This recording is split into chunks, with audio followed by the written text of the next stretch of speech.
Alô você, muito bom dia, boa tarde, boa noite, boa madrugada. Quem fala aqui é o professor Jorge Alonso, dando início ao nosso curso de Matemática e Lógica do Zero. Primeiro módulo, galera, é um dos mais importantes. Mas, Alonso, por que esse aí é um dos mais importantes? Porque muitas operações matemáticas que você aprende no ensino fundamental, você aplica pro resto da sua vida. Muitas coisas a gente não recorda, a gente não lembra.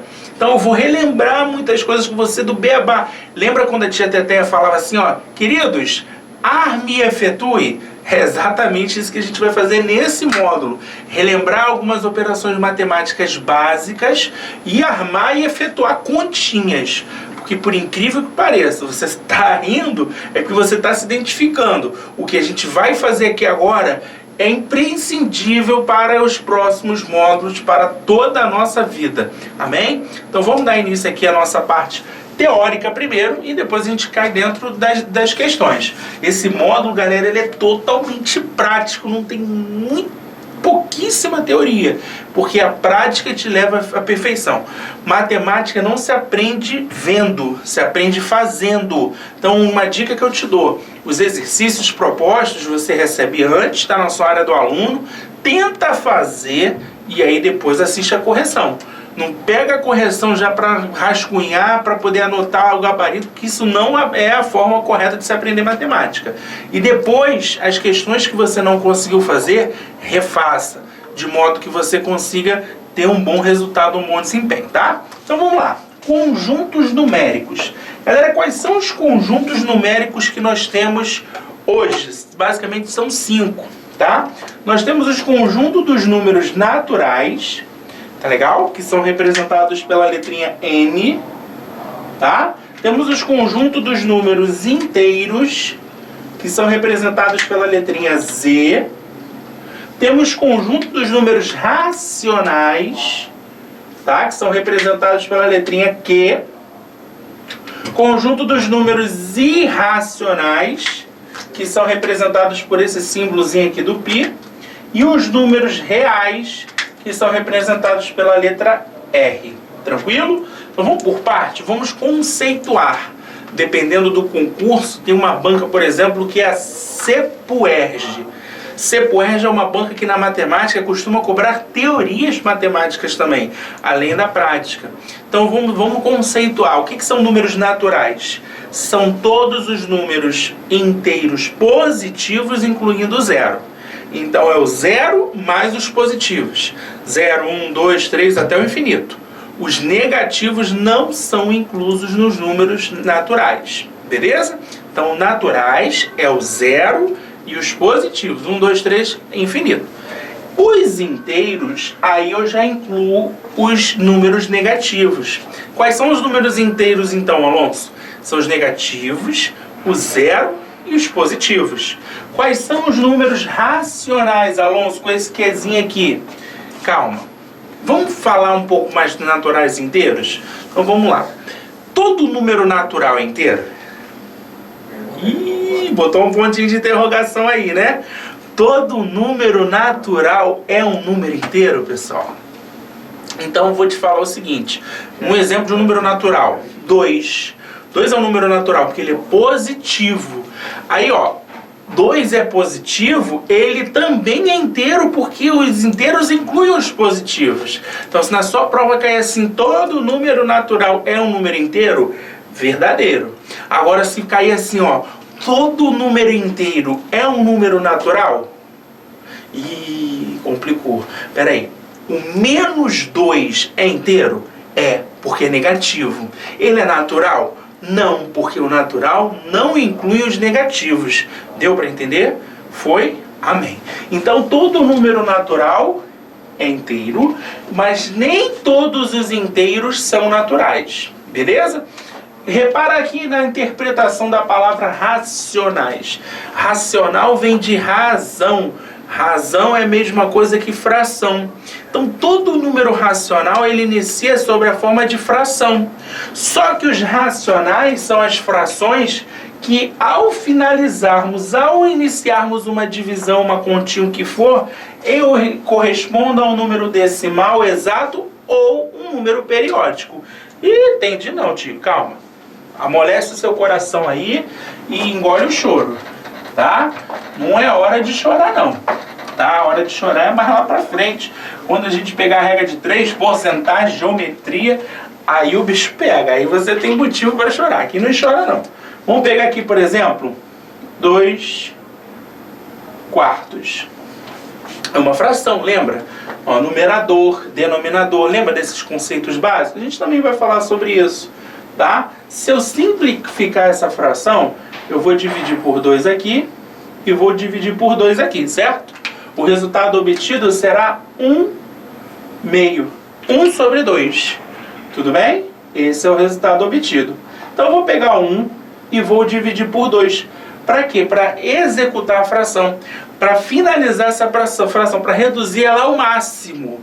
E aí o que eu consigo entender, identificar aqui e relembrar? Nós temos esse carinha aqui que é o meu dividendo. Nós temos esse carinha aqui que é o meu divisor. Nós temos esse carinha aqui que é o meu quociente. E nós temos esse carinha aqui que é o meu resto. Tá ok? Como que eu faço essa divisão? Jesus! Como que eu faço essa divisão? Eu não lembro, Alonso.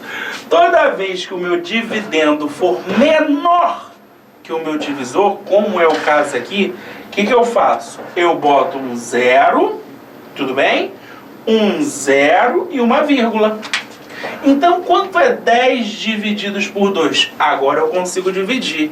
10 dividido por 2 dá 5. 5 vezes 2, 10. Qual o meu resto? 0. E aí vem um conceito. Toda vez que o meu resto é 0, eu estou diante de um número decimal exato.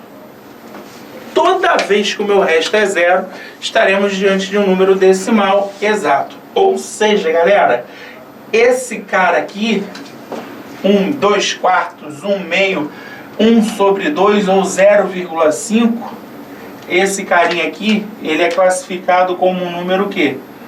Racional. Por que ele é racional? Porque eu estou diante de um número decimal exato. Tudo bem? Agora, se eu pegar o 4 e dividir por 3, galera, não dá para simplificar. 4/3, né? Numerador, denominador. Não dá para simplificar, porque para simplificar, nós veremos mais à frente nas regras de divisibilidade que eu tenho que ter tanto numerador quanto o denominador, perdão, sendo divisíveis por um número em comum. Essa é a regra de divisibilidade. O 4 dá para dividir por 2, mas o 3 não dá para dividir por 2. O 3 eu só consigo dividir por 3. O 4 eu não consigo por 3. Então podemos afirmar que essa fração ela não é mais simplificada, a não ser que eu pegue ela e simplifique dividindo o numerador pelo denominador, como eu fiz aqui acima. Ó.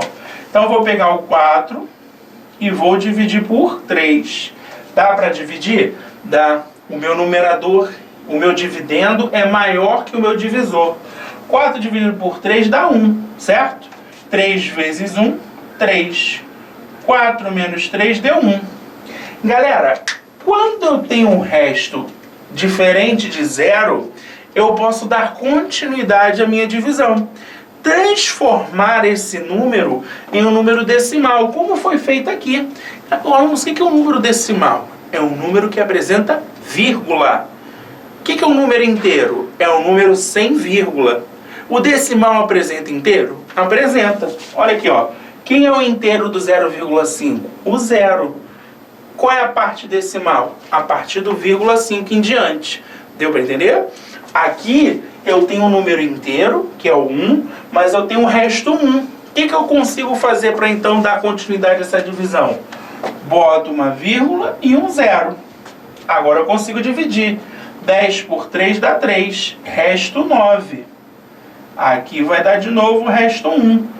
Posso continuar? Boto 0. 10 por 3 dá 3. Resto 9. Ih!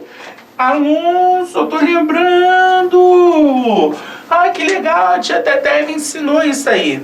Ela me ensinou que na divisão, quando eu tenho uma sequência numérica, de números repetidos, eu posso afirmar que isso aqui é uma dízima periódica. Nesse caso é uma dízima periódica simples. Amém? Então, toda dízima periódica, como você pode observar, é também um número racional. E os racionais, como já vimos, são representados pela letra Q. Respira. Respira. Você está relembrando isso. Ou aprendendo. Muitos, talvez, nunca viram isso na vida, né? Mas esses conceitos aqui se fazem importantes para o segmento e o entendimento do restante da matéria. Esse curso que eu estou gravando é um curso completo, do zero. Efetivamente do zero, para quem não sabe nada de matemática ou para quem acha que não sabe nada de matemática. Eu sou a prova viva disso. Antes de iniciar minha trajetória como mestre em matemática, eu tinha um trauma de infância, lá da minha 4ª série. Meu querido e amado pai, professor Jorge Ruas, um dia ele pode assistir essa aula, pode ver esse vídeo, até como depoimento de gratidão por tudo que ele fez por mim. Ele sabe o que a gente passou. Noites e noites fazendo contas, dormindo tarde, dormindo de madrugada, na rua que nem um louco, pega a placa de carro, soma, multiplica. E hoje eu estou aqui. Muito obrigado, pai. Eu te amo. Mas antes de mais nada, não chora não, tá? Antes de mais nada, eu quero te dizer o seguinte: eu pensei que eu tivesse esse trauma. Eu eliminei esse trauma da minha vida, encarei ele de frente, hoje eu estou aqui, te ajudando também a eliminar traumas. Então por isso que é gravado esse curso do zero. Antes de você querer aprender regra de 3, querer aprender porcentagem, geometria plana, espacial, análise combinatória, tabela verdade, você precisa ter uma noção básica da matemática. Então esse é o meu objetivo. Amém? Então vem comigo. Posso apagar?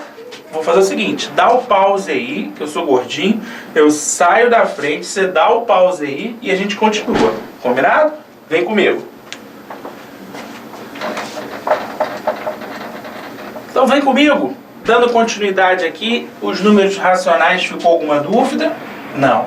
Os irracionais. Galera, os irracionais são os decimais. Você entendeu o conceito, o que é o número decimal, correto? É aquele número que tem vírgula. Casas decimais é a quantidade de valores após a vírgula. Então, quando eu falo para você que um número decimal é não exato, significa que ele vai dar uma sequência infinita e não para. Você vai continuar dividindo esse cara e ele não vai parar. É um decimal não exato. Agora, o que é não periódico? O exemplo anterior que nós fizemos a divisão, lembra? Deu 1,33333, isso é periódico.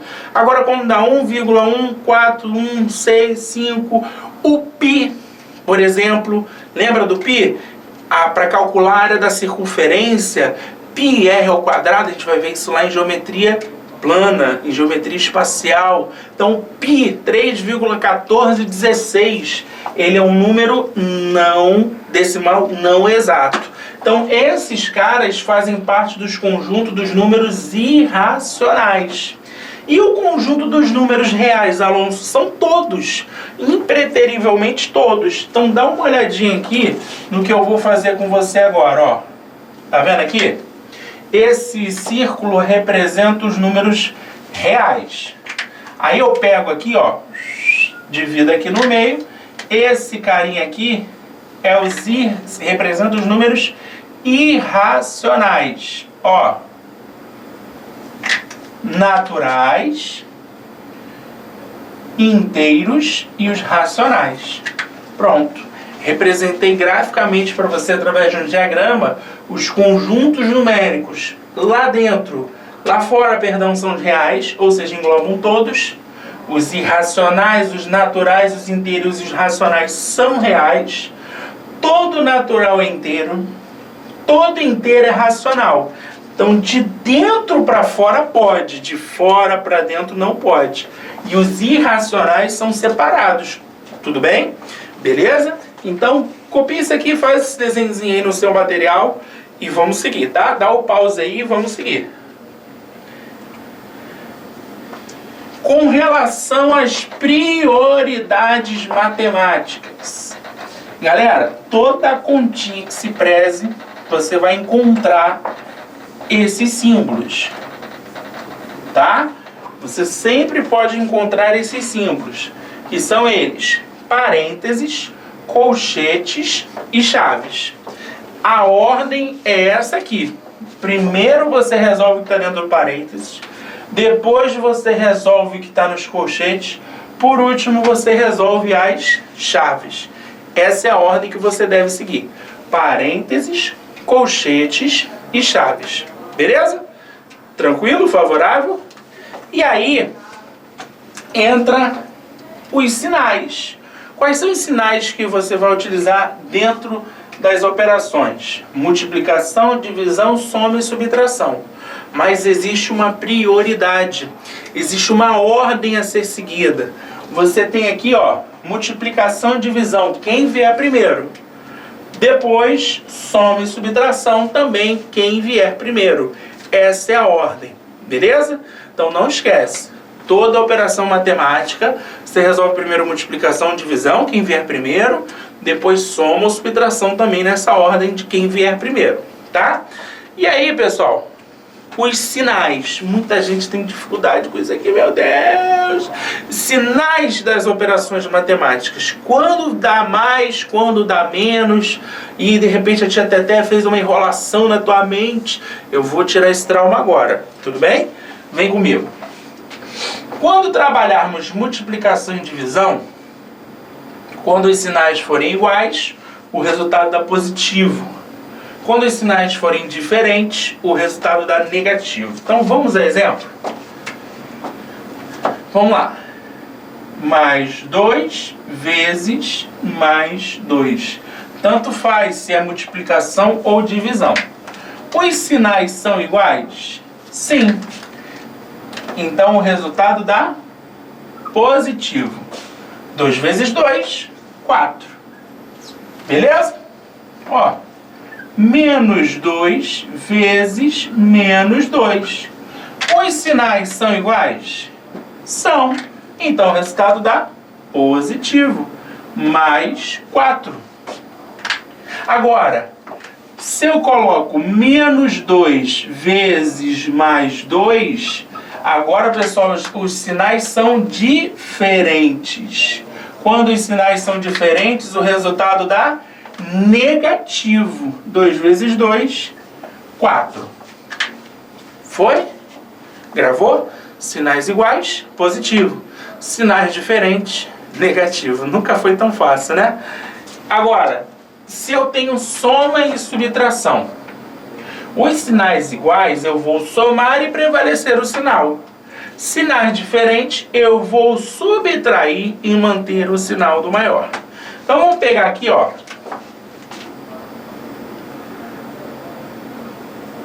Vamos pegar aqui mais 2, mais 2. Os sinais são iguais? Sim. Mais e mais. Eu vou somar e prevalecer o sinal. 2 mais 2 deu 4. Beleza? Agora, isso aqui que a galera costuma errar. Menos 2, menos 2. Os sinais são iguais. Eu vou somar e prevalecer o sinal. Menos com menos, soma 2 mais 2, 4. E prevalece o sinal. Olha aqui como é que é diferente na multiplicação. Menos 2 vezes menos 2 dá mais 4. Menos 2 menos 2 dá menos 4. Que doideira, né? Amém. Agora, os sinais diferentes. Se eu boto aqui, por exemplo, menos 2 mais 3, vou mudar aqui, os sinais são diferentes, não são? Eu tenho que subtrair. Quanto é 3 menos 2? É claro, pegando o maior para o menor, 3 menos 2 vai dar 1. Subtraio e mantenho o sinal do maior. Qual dos dois é o maior? 3. Então aqui fica mais 1. Deu para relembrar isso aí? Deu para entender? Sim ou não? Então vou te dar um trabalhinho agora. Você está vendo essas arme, efetue essas continhas? Tenta fazer. Ouviu? Tenta. Que no próximo bloco a gente vai corrigir. Amém? Não sai daí não, hein? Um abraço aqui do professor Alonso.